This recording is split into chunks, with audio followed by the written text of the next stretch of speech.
कुछ सालों पहले ये रोड नहीं होती थी, पूरा कच्चा रास्ता था, मतलब इतना गंदा रास्ता कि अगर आप बाइक लेके आओ ना तो पंचर होना पक्का होता था। कुछ चीजें कभी नहीं बदलती, जैसे कि पापनाश में छोरे छोरियां आते ही रहते हैं। ये दिखने में बहुत ऐसा लगता है कि बहुत आसान है, लेकिन यार बहुत डीप है। ओहो, तो ये रहा अपना स्टील बर्ड का ओपन फेस वाइजर। सबसे अच्छी चीज़ मुझे इसकी क्या लगती है कि इसमें डबल वाइजर है, एक तो सामने जो आपको पूरा फेस कवर कर लेगा और एक अंदर ये, और दूसरी चीज़ ये है ISI सर्टिफाइड। ISI मतलब इंडियन स्टैंडर्ड इंस्टीट्यूट। कहीं आप सोचो कि ISIS से सर्टिफाइड हो। फुल फेस की सेफ्टी की तो अलग ही बात होती है, जो ओपन फेस होता है तो उसमें आपकी चिन प्रोटेक्ट नहीं हो पाती।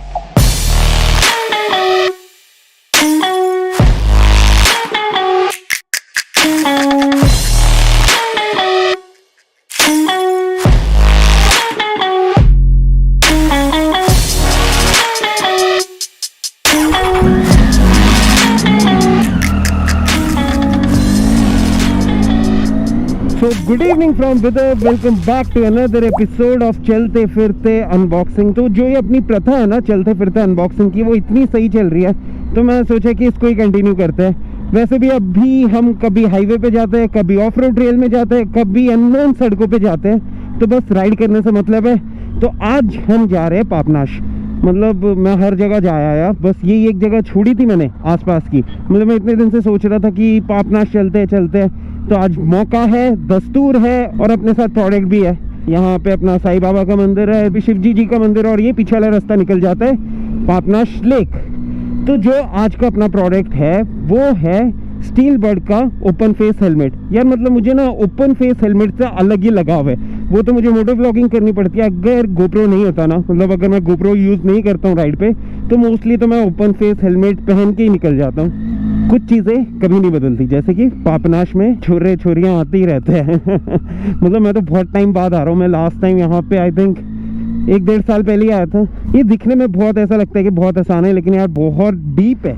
तो ठीक है, इतना काफ़ी है, क्योंकि हमको उसके बाद बाइक मोड़नी भी पड़ेगी, क्योंकि ये हाथी का बच्चा जो है ना, ये आसानी से मुड़ता नहीं।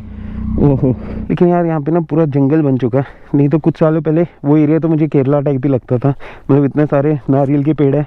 तो आज का अपना जो प्रोडक्ट है वो आप देख के समझ गए होंगे, वो है स्टील बर्ड का ओपन फेस हेलमेट।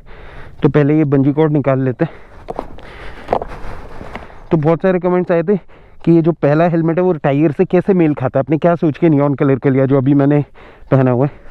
तो मैं बोला कि ठीक है, ब्लू टाइगर के लिए एक ब्लू हेलमेट भी ले लिया जाए। तो अभी सबसे पहले इसकी कर लेते हैं अनबॉक्सिंग। डब्बा मुझे लगता है फेंकना नहीं पड़ेगा। तो ये रेट पे मत जाना, इस पर 1749 लिखा है, लेकिन अमेज़ॉन पे भी ऑफर में चल रहे हैं, तो आई थिंक यह 1000-1200 में आ ही जाएगा।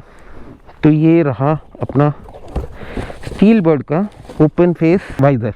तो ये दिखने में बड़ा अच्छा है यार। वैसे एग्जैक्टली तो कलर जो है वो बाइक से मैच नहीं हो रहा है, क्योंकि बाइक का थोड़ा डार्क ब्लू है और ये थोड़ा सा लाइट ब्लू है। तो अभी आप देखोगे तो ये एक्सेल साइज़ है। सबसे अच्छी चीज़ मुझे इसकी क्या लगती है कि इसमें डबल वाइजर है, एक तो सामने जो आपको पूरा फेस कवर कर लेगा और एक अंदर ये, तो आपको गॉगल्स की ज़रूरत नहीं पड़ती। अगर आपने टाइगर की डिलीवरी वाली वीडियो देखी होगी तो उसमें मैंने लिया था वेगा का एटॉमिक, वो भी सेम था, लेकिन क्वालिटी वाइज स्टील बर्ड का ज़्यादा अच्छा है। और दूसरी चीज़ ये है ISI सर्टिफाइड। ISI मतलब इंडियन स्टैंडर्ड इंस्टीट्यूट। कहीं आप सोचो कि ISIS से सर्टिफाइड हो। बाकी सेफ्टी वाइज भी ठीक है, मतलब अब इतना तो कड़क नहीं बोल सकते, लेकिन ठीक ठाक है। फुल फेस की सेफ्टी की तो अलग ही बात होती है। जो ओपन फेस होता है तो उसमें आपकी चिन प्रोटेक्ट नहीं हो पाती, लेकिन उसके अलावा बिल्कुल सही। तो ठीक है, अभी इसके ये जितने भी स्टिकर्स हैं ये उतार देते हैं।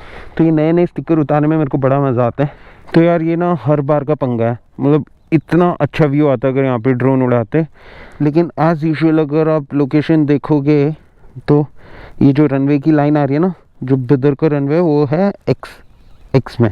तो अभी देखो जो अपनी लोकेशन है, तो आई थिंक या तो ये लैंडिंग पॉइंट होगा या फिर टेक ऑफ होगा, तो इसका मतलब ये नहीं उड़ पाएगा। तो अपन चलते हैं यहाँ से। मज़ा आ गया, लेकिन अगर ड्रोन उड़ जाता ना और मज़ा आ जाता। इसलिए मैंने ना पापनाश के बहुत कम शॉट देखे हैं। तो एक ये रास्ता है जो पीछे की तरफ जाता है, ये कुछ सालों पहले ये रोड नहीं होती थी, पूरा कच्चा रास्ता था, मतलब इतना गंदा रास्ता कि अगर आप बाइक लेके आओ ना तो पंचर होना पक्का होता था, ऐसा रास्ता था। लेकिन अभी आई थिंक अभी भी वैसा ही है, क्योंकि ये रोड बनी है बस यहाँ तक, आगे की आज भी ऐसी ही है। तो कोई दिक्कत नहीं है, हम सैडलिंग करते हुए यहाँ से आराम से निकल जाएंगे।